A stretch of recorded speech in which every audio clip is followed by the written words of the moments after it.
আসসালামু আলাইকুম, স্বাগত জানাচ্ছি নতুন আরেকটি অঙ্কতে। জ্ঞানবাড়ির পক্ষ থেকে আমরা একটা অঙ্ক দেখব যে কোনো ক্ষুদ্রতম সংখ্যাকে 3, 5, 6 দ্বারা ভাগ করলে ভাগশেষ 1 হবে।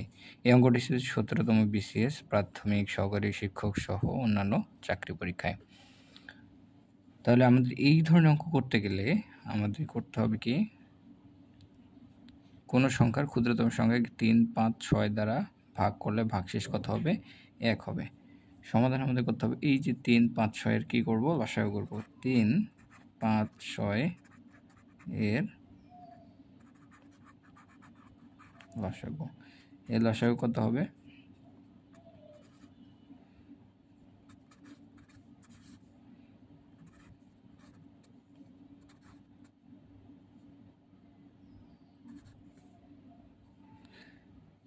পনেরো দুগুণে 30। তার লসাগু হচ্ছে কত? 30। আর বলছে কি ভাগশেষ কত থাকবে? 1 থাকবে। সো এই 30 প্লাস হচ্ছে এই যে ভাগশেষ 1 থাকবে, 1 যোগ করে দিলেই সংখ্যাটি পেয়ে যাব।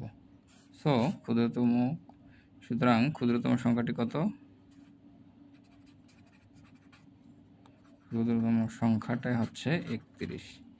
এই 31কে যদি আমরা কি করি, এই যে 3 দিয়ে ভাগ দিই, 3 10 30, 1 অবশিষ্ট 1 থাকতেছে।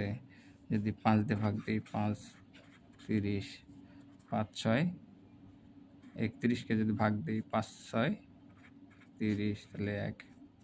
এবং আমরা 6 দিয়ে ভাগ দিই 31কে, 5 6 30, তাহলে হচ্ছে 1।